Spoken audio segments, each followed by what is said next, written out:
الصورة اللي خلف وزيرة الثقافة الفرنسية.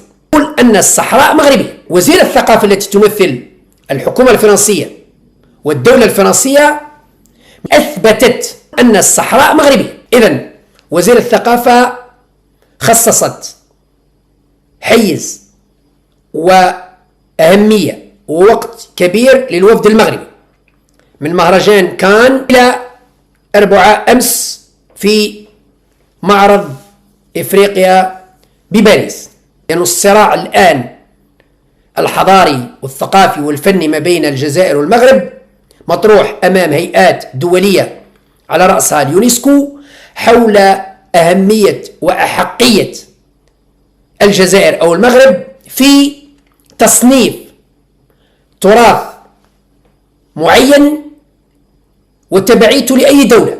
هذا التراث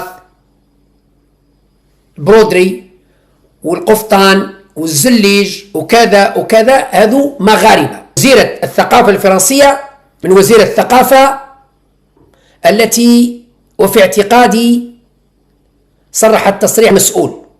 إذا تتكلم كمغربية وتفتخر بأصولها المغربية، والدها مغربي، أمها جزائرية، تدافع عن الطرف المغربي، من حقها، الله يسهل عليها، احنا ما قلناش، أصولها مغربية وتدافع على حق جدودها. في معرض إفريقي للتراث تصرح وزيرة الثقافة الفرنسية بهذا التصريح العلني، أمر مقبول، لأنه حبينا ولا كرهنا، وهذه حقيقة.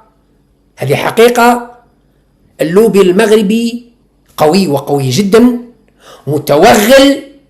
متوغل في دواليب السلطة في فرنسا في كل المجالات، في كل القطاعات.